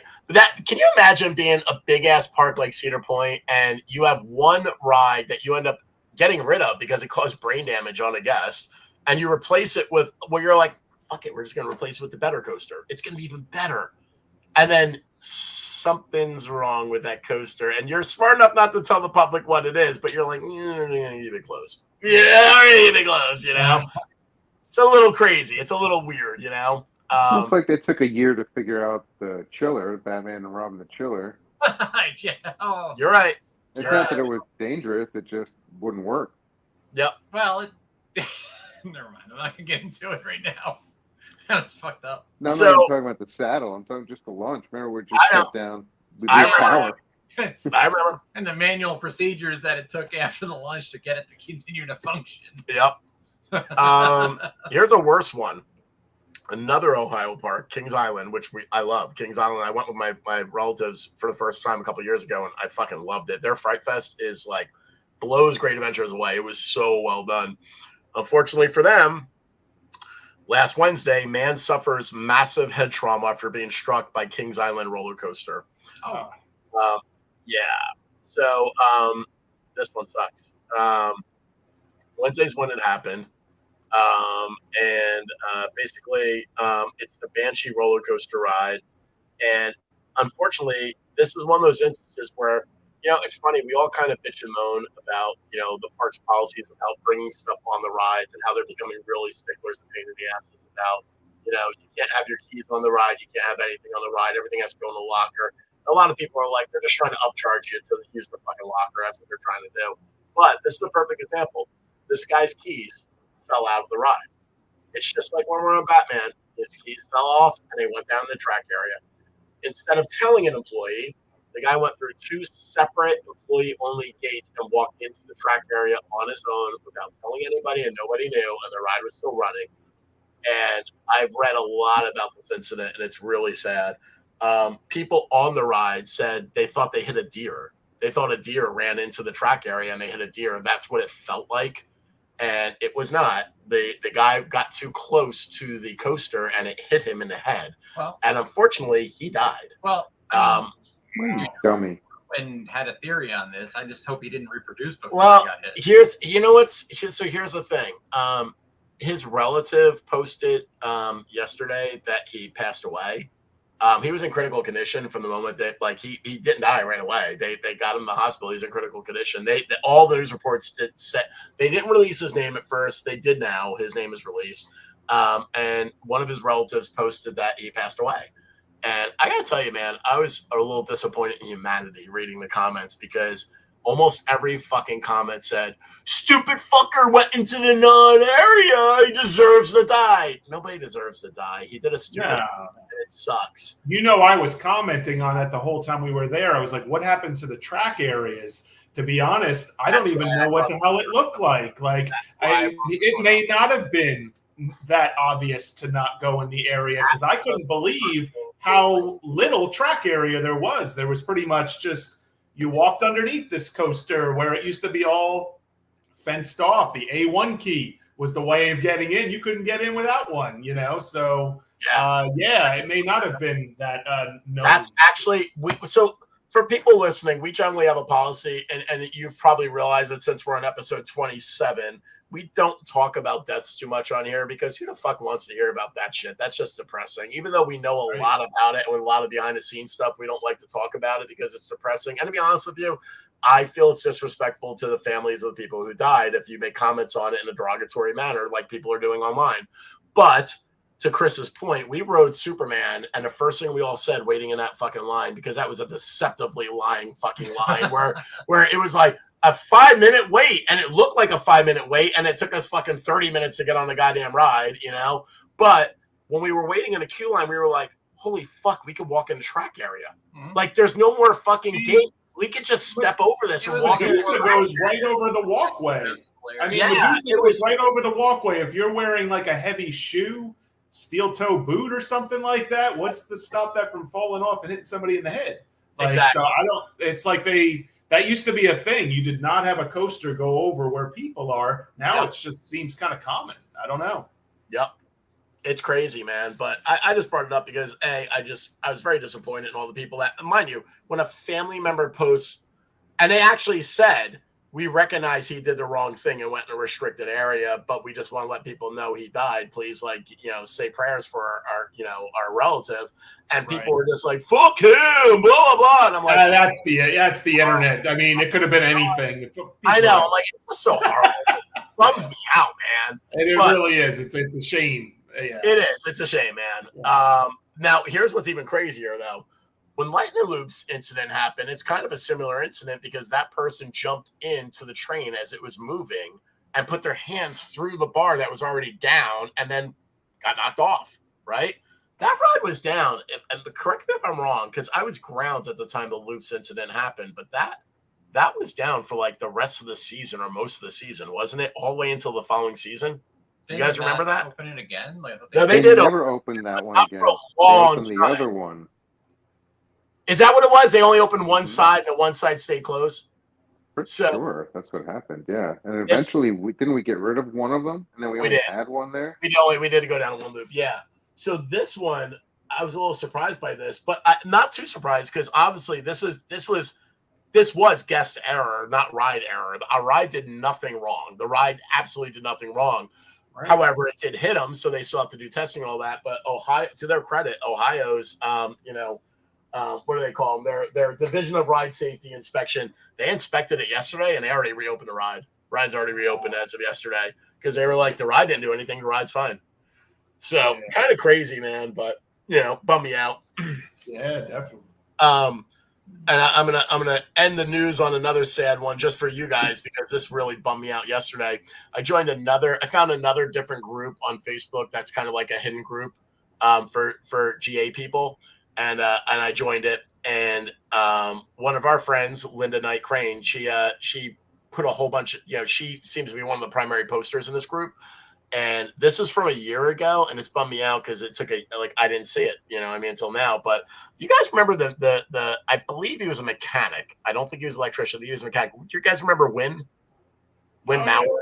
Big fucking Win, like a stocky kind of dude, really white hair, really nice dude. I loved him. He used to crack me the fuck up. He's one of those guys that would come to breakdowns, and when guests would get rowdy, he'd be that guy that would he was like a strong looking dude, like strong maintenance guy, and like he would just shut the guests up. He would just walk over and be like, "Really?" Like he was that guy that was intimidating, But he passed away last year, man. He died in March of last year, and I was like, I loved him, man. It bums me out when I hear the maintenance people passing away. That because. We try to stay in touch on what's going on in the park and all that stuff, but we don't always stay in touch on what's going on with the people that aren't on in our social media area. You know what I mean? Right. And Win was one of the good guys, man. Win was just a fucking great dude. So that kind of bummed me out a little bit. But anyway, that's the end of the sad news. Let's get into some entertainment. All right.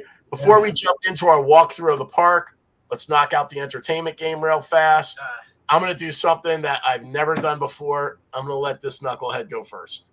Scott, go ahead. We're not going to steal your thunder. It's too fun to do. You can go first. Oh, my gosh. Pressure, right? First one I found was Phantom Fun World from 2023. Is that a movie? Yes. It's an indoor fun land where it was a site of several people being killed years prior. They reopen, and then like stuff goes south from there. Okay, I'll check it out. So it's a new listing, so I figured I was safe to pick that one because it wasn't a. We don't have that. That's definitely new. We don't have that one. Yep. And the second one was the Mummy theme park from 2000. What is it? The Mummy theme park. That's a movie? Yeah, from 2000. Oh. Two adventurers are sent to explore an ancient curse unleashed at a mummy theme park. I've never heard of that. It's a 2000. You said 2000? From 2000, yes. All right. I'll have to look that one up too. I've never heard of that. Does anybody here feel like Scott made that last one up? next week it'll be in 1986, the Dracula Carnival. If it's a horror movie, Thanks, Scott. I remember that shit. You're like, yeah, the swamp thing, carousel. So obscure. All right, not bad, not bad, Scott. I don't know either of those, so that's good because I'll definitely check them out. All right, Peluso. Oh, I'm up. All right, I'll go. Gilmore Girls, several references to Six Flags, often referencing Six Flags. They don't actually go. They had a whole plan to hit all the Six Flags when Rory graduated college, but she got a job on the Obama campaign, so they had to postpone the Six Flags visits. But often mentioned throughout the Rock series. would have went on Nitro. What's she talking about? Exactly. Just invite everybody. Yes. Come on, man. Yeah. No, absolutely. So I'm going obscure ones. I'll stick with obscure. And I didn't even realize the tie here. Downton Abbey. Any Downton Abbey fans out there? There was a fair type carnival where they had the tug of war contest. There was a carousel, and they also played games. And Daisy actually beat the fixed game, which was fantastic. The guy goes, it was a ring toss where there was the block, and she actually won it. I think there was actually a cash prize. There was a coin of some sort, and he's like, I thought I told you to make the blocks too big. So we can all relate to that from our games experience. It was pretty much a hoop toss, same type of game that we always played. And Matthew Crawley was a main character in that show, and that happens to rhyme. We don't usually use last names with a birthday today. So Matthew Crawley, happy birthday. It rhymes with Crawley. He is anxious to tell his tales of his milk can management skills and experiences. If we ever want to have him as a guest, he has logs and logs of stories, but happy birthday, Matthew Crawley. Awesome. Those are my two. Now, do you know what episode that was on Downtown Abbey? I know that in Gilmore Girls, it's multiple episodes, but do you know the Downtown Abbey? Yeah, and the Gilmore Girls, I think, was the last episode where they were talking about the trip that got canceled. I'll look it up, but I know I want to say it was like season 3 or something like that. I got to check it out. I'll just put Chris will send me episode. Andy, you're up. So my first one is Summer School. Nice. Love it. Where Mark Harmon, he realizes he's allowed to take them on field trips. So they go to Knott's Berry Farm. Yep. And there's a scene where they're riding the boomerang coaster. And my other one is Encino Man. Oh, Jesus. 2 classics. Look at you. Look at you, buddy. That's right. Real fast for Summer School, dude. Love the permission slip scene. That's fantastic. Where he's like, so just bring these home to your parents and everything. They were like done in 2 seconds. And in Encino Man, they go to Mega Mountain, which was Magic Mountain, to ride the Vapor or the Viper in reverse. I love it, man. Cool. All right, mine are so simple, man. The George Lopez Show, Season 3, Episode 24, George Goes to Disneyland. Do I need to fucking even describe it? I think you already described it. George Goes to Disneyland. We're there. There you go. And the whole episode, George was in Disneyland. So there you go.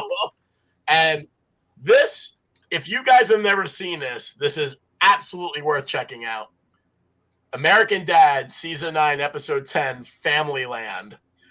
The cryogenically frozen founder of the Familyland theme park is mistakenly thawed, is the description. And basically... Is that like Walt Disney? Yes. It's their version of Walt Disney. He gets thawed.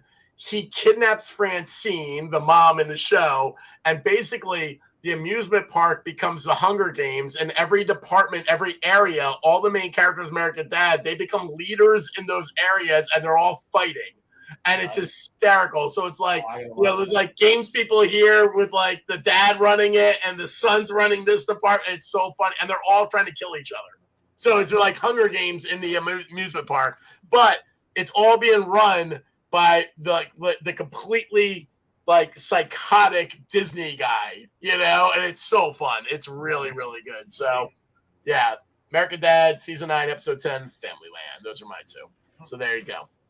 I will throw out, I'm not going to include this in the entertainment game because I think it's cheating, but I will say, I think it's hysterical that because Steamboat Willie, entered public domain this year. Yep. And so Disney kind of got fucked on Steamboat Willie.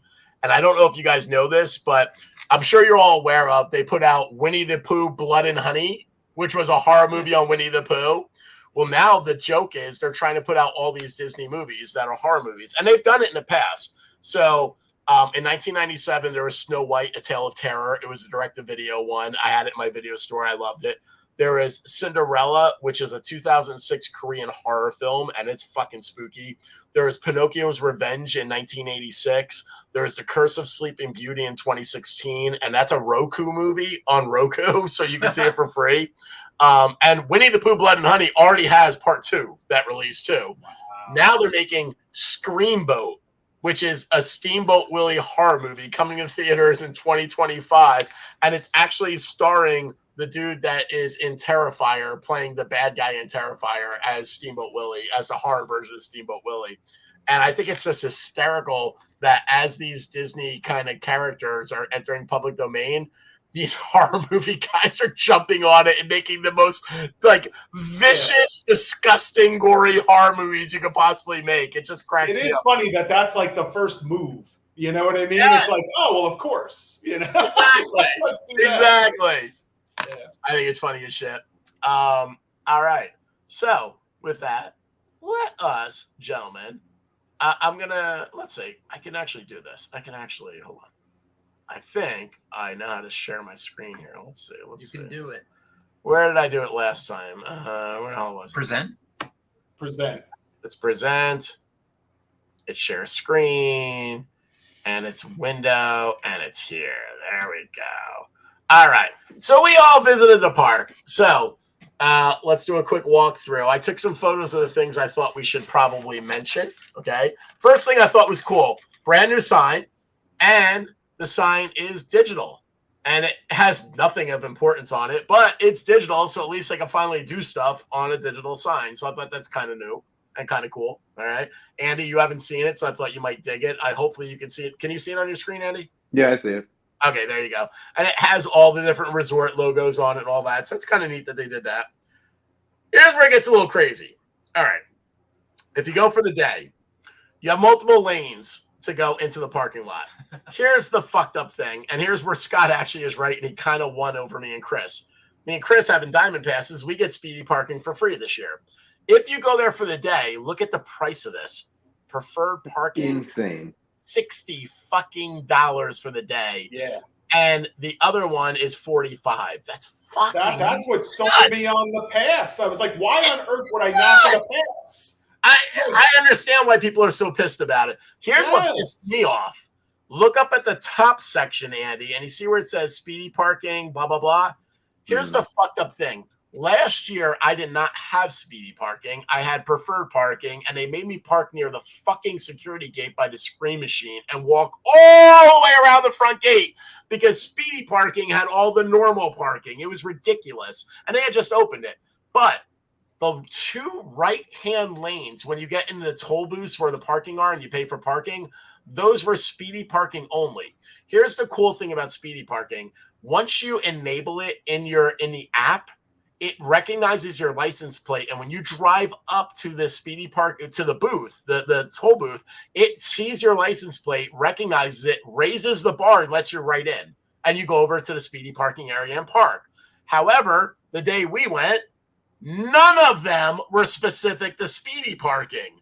anyone who's parking for the day or has speedy parking can go in any fucking lane. It was so confusing. Yeah. So what that means is by not having a dedicated speedy parking lane, I now waited. I have speedy parking. I should be able to get in, get there, and park. Instead, I waited for 3 fucking cars to pay for their goddamn parking, which took 40 fucking minutes. I was so goddamn annoyed by that. How does it take 40 minutes for 3 cars? I don't know. I was so fucking annoyed. And some I'm like, cars went by so fast. Some, exactly like Steve said, it was like good, solid 5 to 10 minutes for one car. It was insane. Like, what is happening?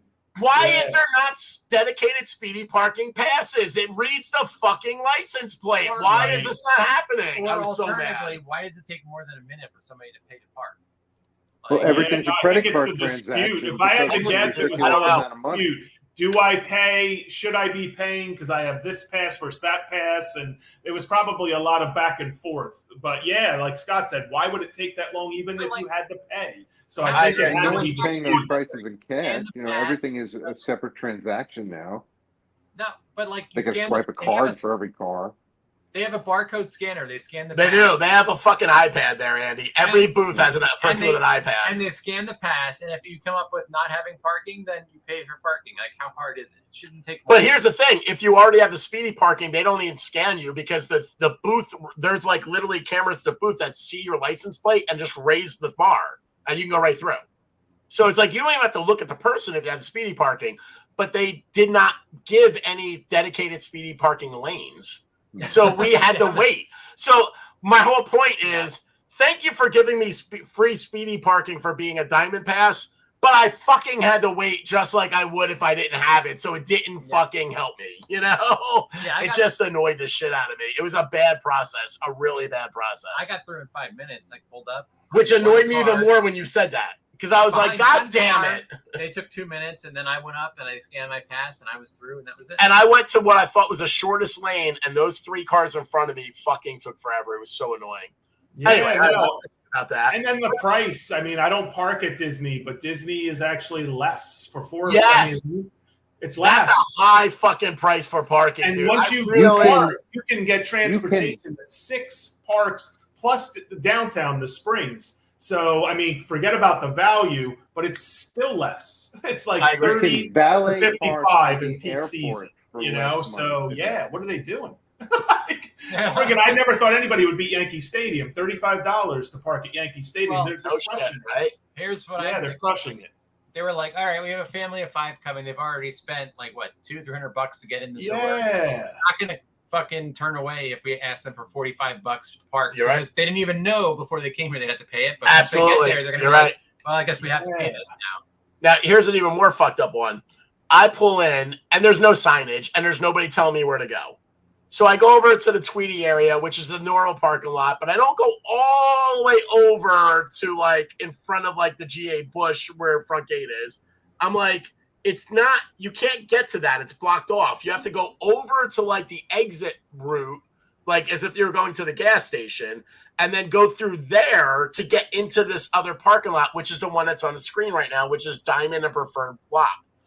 What pissed me off is if I had known this, I would have fucking gone that way and parked in the Diamond Preferred lot. And I'm not joking. When I got in, I would have been right in the front of the goddamn parking lot, right near the EV fucking, you know, the electric vehicle chargers. I would have walked 10 feet and been in the park. But I got there after you, and I parked 1 lane over from the handicap section, you know, like, because I just kept going. I was like, well, let somebody stop me. It's not clear. So I went all the way to the edge where you would enter the employee. Remember when you go all the way to the end and go to the employee? That's where I made my left, and you know they just kept that. It seemed fine. I don't know. I should have done it. I'm so mad I didn't. I mean, granted, my fat ass only had to walk an extra 5 minutes, but I'm still like, God damn it! I could have parked. I had to wait 40 minutes to get into parking, and then when I got there, I didn't even know I had a special parking lot because nobody told me. It was really unclear. It was real unclear. Yeah, you drive right past the main gate next time. You go to the security gate. You tell them you're there to fill out an application. You're absolutely right, Andy, because you know what? That would take directly into the parking lot. That actually takes you right into the Diamond and Preferred lot that is on the screen. Yeah. You're absolutely right. If we did that, that's where we would have went. Yep. So the regular GA bush where our parents used to drop us off or pick us off is now the 50th bush, which is kind of nice. That's cute. I like it. When you go in, there's no longer guest services. It's resort services because they're a resort. I will say they have 10 beds. Yeah, exactly. I will say though, I you know what? I could buy into the Savannah being called a resort since it never shuts down, supposedly, according to the fact, but I cannot ever believe GA is a resort because resorts don't fucking shut down for rain, and GA does. So it's not a resort. I hate that all the amusement parks are trying to call themselves resorts. If they Usually have a hotel or 50. Yeah, if they had And you don't have no state hotel. Thank If they you. had an on-property hotel, they could do that. But yeah. It drives me nuts. I'm like, you're not a resort yet, and you should not be calling yourself that. But all right, whatever. Moving on. I love this. I love this. Cool. They brought back the old sign. Oh, I love this so much. I thought it was cool as awesome. shit. It made me happy. One of my favorite photos we've ever taken together. I think it is awesome. I love it.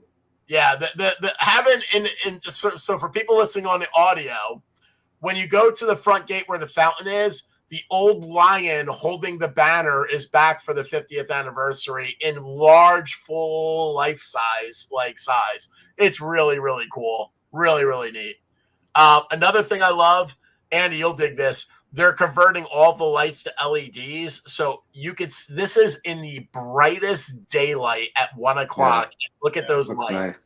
It looks beautiful. They have definitely, for the 50th, done a really nice paint job and a really nice change of lights on a lot of the rides. The two that hit the most were the carousel and the teacup ride, which is right behind it.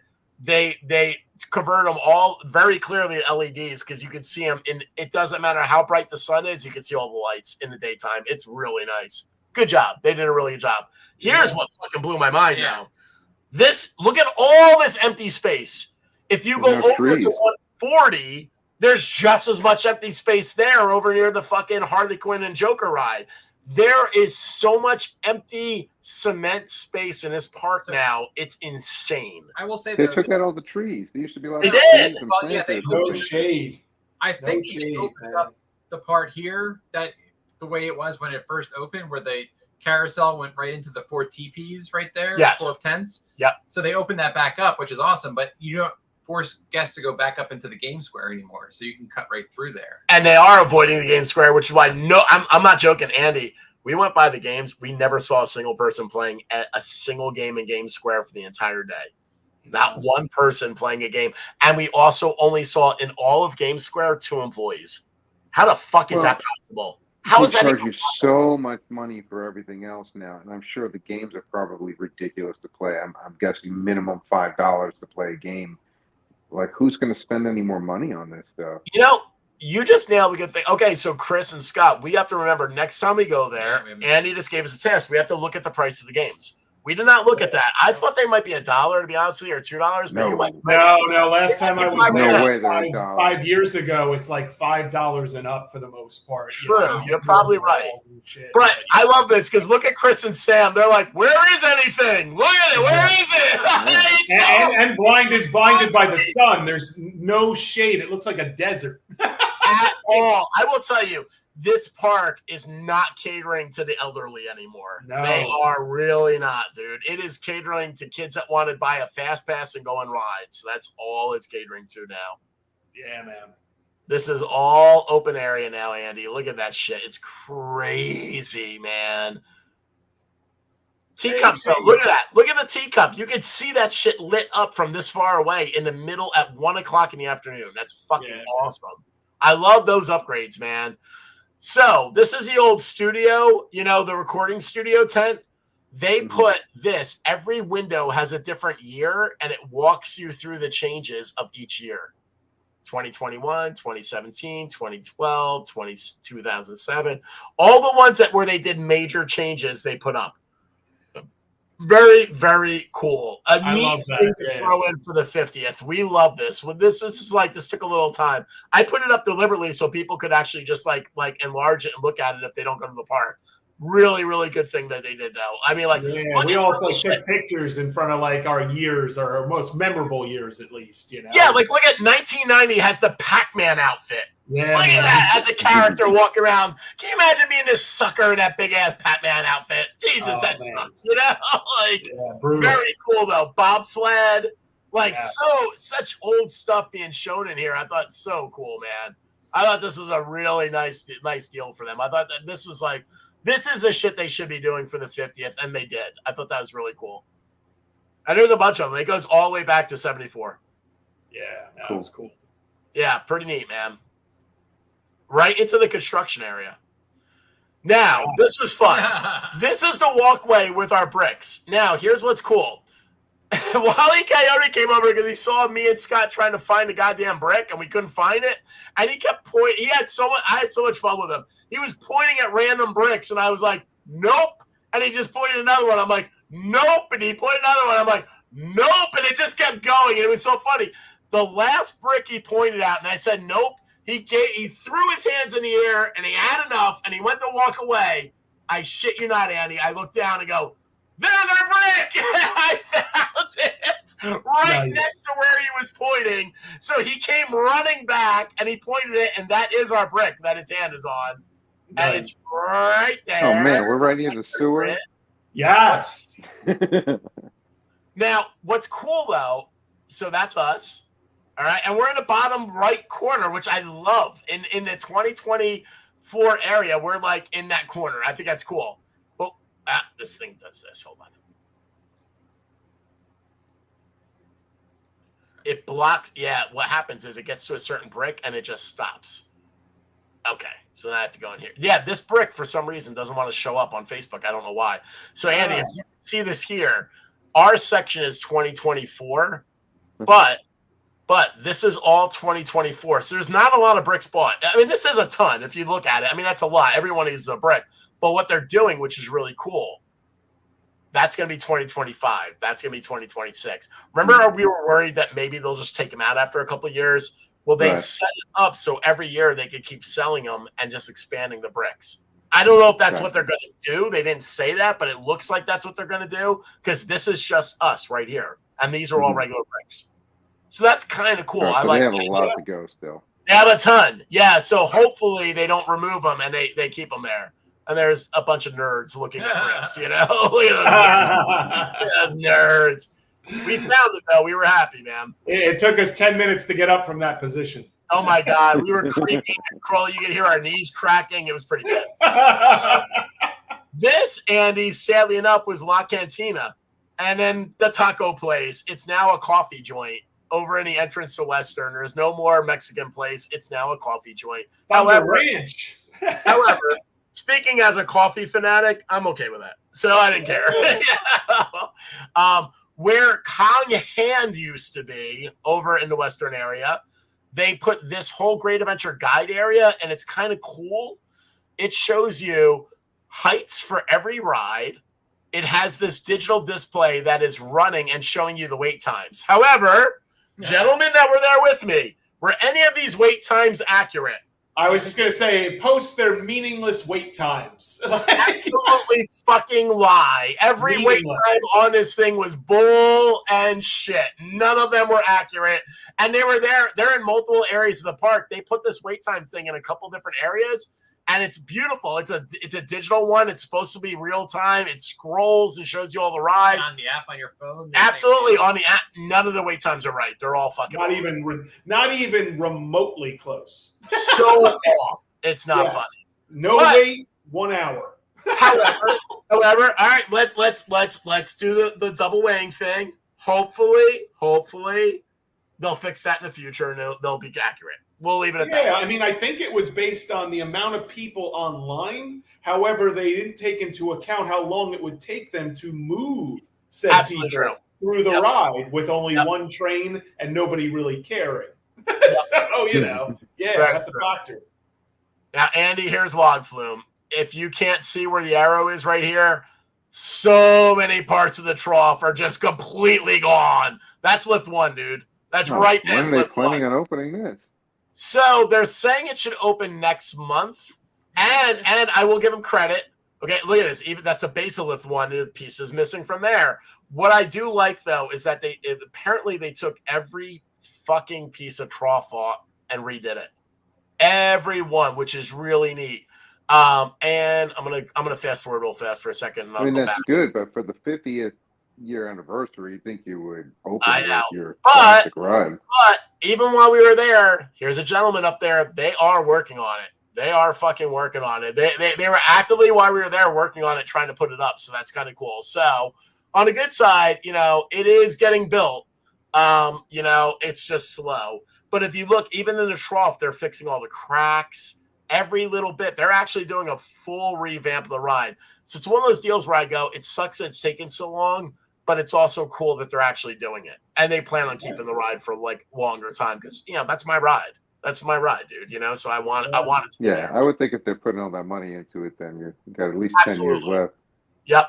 Right in front of the lake for Mine Train, they have this little building here, and they actually have these two ladies that sing every hour on the hour, like the old 80s when they had massive amounts of like show stuff all over the park. They're starting to put that in there again. They have a band that plays near the front gate. They have these two ladies that play in the Western. They're completely Western themed.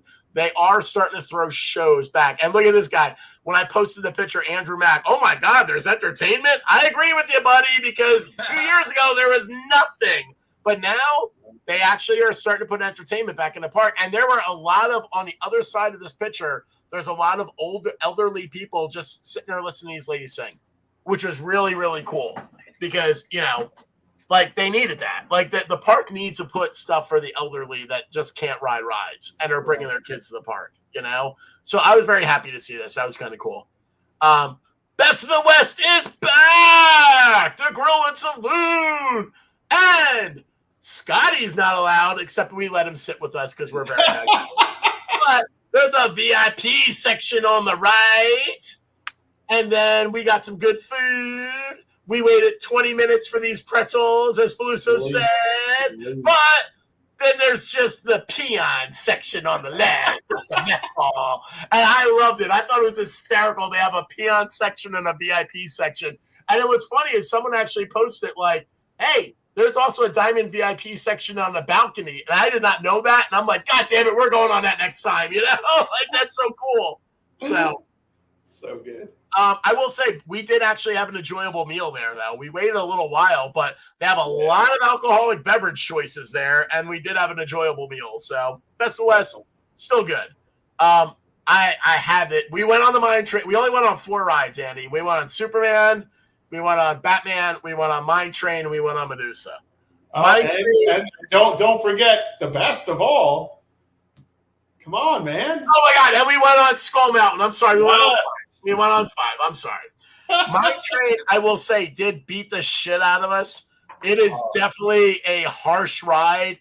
I have 2 massive bruises right now still on my arm and my rib cage because I sat alone. There were 5 of us, so I sat alone. And it threw me into the left side lap bar and fucked me up pretty bad. Nobody was yelling out of fear or excitement. It was all That's pain. how a mine train is supposed to be. Oh, it was painful, man. It was painful, but I will say we were laughing our asses off and we had a fun time. So I'm not shitting on the Mine Train. It was fun. However, throughout the park, a lot of the rides have these little signs now. Yeah. Where they go, we might just close in an hour. And which is kind of fucked up. They redid all the trains. They looked beautiful. They repainted them all. However, nice. We actually got to see a new operator being trained, and that was kind of fun. That was a lot actually of people in there. Yeah, dude. But you know what's funny? A lot of people, Andy. But Chris and Scott, how many trains were running? One train. Every fucking ride we went on ran one train except Batman. Batman had 2. Batman and Skull Mountain were the only ones. There were ones. 4 in the booth, and there were at least 2 or 3 working the train. Yeah, they were working. We will give them that. And this girl was absolutely being trained as operator, and she was fun. She was actually fun. Like we because we're all employees. We know how to fuck with people, so we were yelling shit out, and she was yelling back. It was actually fun. Yeah, we had a Nice. good time. Maintenance person with her. What's that? It's like a maintenance No, person? that's a supervisor. Okay. Wait till you get to Medusa, Andy, because do you remember when we had Neilio and we said, what are the tags? What do they mean? We still don't fucking know. We actually asked a guy working on Medusa. We were like, you have a black tag. That guy over there has a blue tag, so we assume he's a supervisor. Is there a red tag? Like, who's the lead? He's like, I don't know what you're even talking about. There's no lead. I don't know what that is. The guy had no idea who. I was like, who's in charge of the ride right now? He's like, I don't know. This is the attendant on the loading side had no fucking idea who was even in charge of the ride at the moment. It's a different world, dude. It's really bizarre, and we still do not know what the tags mean. So this guy we assume is a supervisor, but he's different than the supervisor you're going to see when we go to Medusa. So this is right next to Log Flumes where the Safari off-road adventure is. So in the park, this will be open in the next, supposedly next week. This is where you can go to the Safari in the park, or you can go to Safari in the Safari area. Either way. We did go on Medusa. And look at this one. All of Western, they scattered the opening times. Even though they lowered the hours of operation, they also made it so it's like the old, remember how Billy used to do 140 has to be open at 10, 130 has to be open by 10:30, 120 has to be open by 11 on really bad staffing days. Well, that's their normal operation now. So now, even though they open at 10:30, 120 doesn't even open at 12. It's fucking crazy, dude. And shuts down early. Shuts down at 7. They're open till 9. That's fucking nutty, dude. That's just one shift. It's much easier. Yeah, but that is how they're getting around their staffing issues. So I don't blame them, but I'm like, wow. But do they really have staffing issues from what we saw? How many? I think they do. I think what we're seeing is all the people getting out of school being trained. I think we just hit that week where people are getting trained. I think they are absolutely having staffing issues. I think 100%. This is where the TP was. Bob Faber, the TP. This is where your TP was. It is pretty cool. I like the Safari Outpost. It was cute. Lots of Safari stuff. Lots of 50th celebration stuff. Pretty neat. I liked it. Also, I thought you would dig this, Andy. They still have the fucking snapping turtles right in the Mine Train Lake. I loved it. We're like, snapping turtles. So I had to get some big turtles in there. There are some big fucking turtles, dude. They also added in right near this is actually in front of the snake pit in front of Log Flume. And for 51 cents, which is the cheapest I've ever seen modern day for a penny press, they add in Safari penny presses where they have all the Safari animals. One thing that has not changed in price then throughout all these years. Is that insane? Yeah. Dude, I went on a cruise last fall, and they were $5 for an individual penny press that was custom to the theme of that cruise. $5 a penny. This is 51 cents. So you're basically paying 50 cents to get that penny. I'm okay with that. I think that's kind of cool. And I like that they did this. I think it's neat. Teacups. Again, I just want to show this is 2 p.m. now, and look how bright that shit is. That's fantastic. They did a great job on that. That's also 2 p.m. It's right next door to it. Beautifully lit. Wonderful job. Outside of Granny's, they put a 50th bush up, which is kind of neat. We don't know what the fuck this is. This is where Buccaneer is directly to the left of this. And it's the old remote control boats. This used to be the boats. Now it is nothing but a little pond with this big ass sign just saying "Time for a Great Adventure" with the clock on it. That's it. I don't know. It was so confusing. We're like, what happened here? We don't know what happened here. What is it?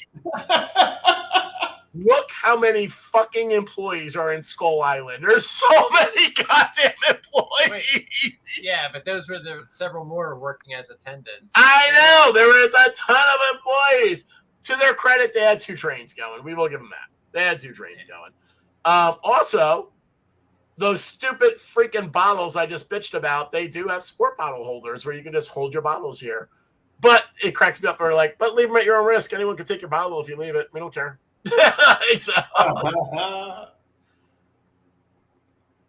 And then there's us in front of Batman. Yay! Yay! And then they have these throughout the park too, where I kind of think this is cool, so that people can't bitch about the height requirement anymore. They pretty much post it everywhere, so you know. But that sign is not the scale though. It's kind of weird. Well, no, the sign's just a sign to make you aware of it. It's not for you to actually check your height on. Right. But this one you can. Yeah. That was right next to it. And the park exit, if you will notice, no more turnstiles.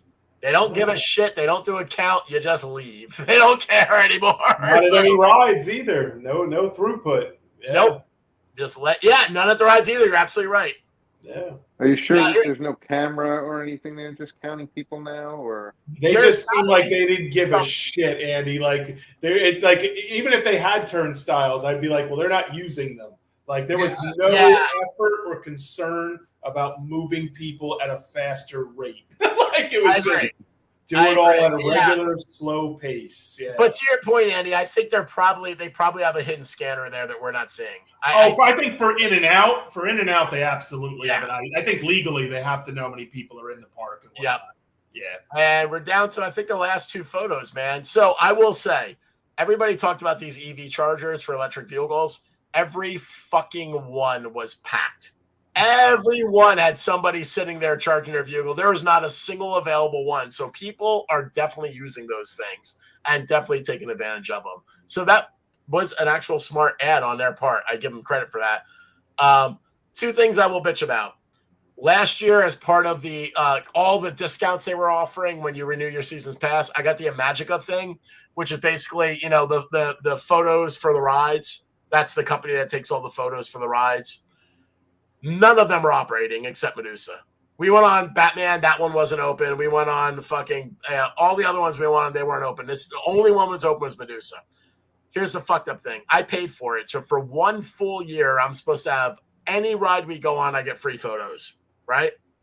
Well, we pulled it in. We got the number. We put it up. And guess what? It wants me to pay them $7 to get the photo. So I got to go in and have them fix it because they're trying to charge me for every fucking photo now. So again, the details, Six Flags, the details. I paid for this last fall, and it doesn't even goddamn work. I can't even get a photo of us on Medusa. It's annoying. That sucked. This is us in front of Batman because we had to get the picture of the Batmobile. And this cracked me up. Scott's daughter is like, I'm a little confused. It's not Bizarro anymore. Why does it say Bizarro? See, now they changed Bizarro to Medusa, then Medusa to Bizarro, then Bizarro back to Medusa. The details, Six Flags. When you pay for the locker, it still says Bizarro at Medusa because nobody bothered to change the goddamn thing. It's like, I love Six Flags, but their details, man, they just don't know anything about the details. It's like they just fail on the details all the time. Yeah, man. Anyway, that's our walkthrough on the park. Guys, did I miss anything? I mean, I did most of the talking. You guys did a lot of it, but did I miss anything? Just the fact that they don't care at all about throughput on rides. Like, they just, everybody's sitting around and... Yeah, we will say... Oh, and I did print this out. In the old days, they used to have single rider lanes, and we used to have it on Log Flume. A lot of the rides had, a lot of the coasters had, right? I did not know this. All Six Flags parks apparently got rid of that last year. They do not have that anymore. And they almost... And to Scott's point, that shows they don't give a shit because there's no single rider lane anymore. It's that me. And they're barely, when we walked up, I mean, I think only one of the rides did someone say, do you have two? Do you have three? That was School Mountain. There's almost zero effort to group. Yeah, there's no effort to group at all. They didn't care. And No. Pretty goddamn long. Like, pretty bad, actually. Like, you get on a line that we, as experienced park personnel, would think is like 15 minutes, and it was 45 to an hour. Medusa would have been probably 15 minutes. It said it was 0. And then we checked it even after waiting an hour. We checked it, and you were like, it still says 0. So it's like, I don't even know what to say about it. How do you have a 0 wait line that takes an hour? Like, it's not even in the ballpark, And then Superman, I would have said Superman would have taken us 5 minutes at best. And that was about an hour too. Now we waited for the front. So you got to figure it still would have been about 45 if we didn't wait for the front, So yeah, they just couldn't be any more off than they were. Everything said 0 wait for the most part, and everything was about an hour. So I don't know what they're doing. And there was no effort whatsoever to try and make that less than an hour. So yeah, pretty bad. The park was not crowded. Agreed. But the coasters are amazing. If you like coasters, I mean, it was Superman. It was very unusual, very cool ride. A lot to do there if you have the time to wait. You know. Yeah, and let's be clear again. I know anyone who listens to this and in totality is probably like, wow, they shit on a parking lot. No, we shit on the stuff that annoyed us, but we have to be very clear. We had a fucking fun day at the park. Absolutely. When we left at around 4:00, and we all agreed this was really fun, and we're coming back. So at the end of the day, did the negatives keep us from going to the park? No, we're going to go back. We're absolutely going to go back.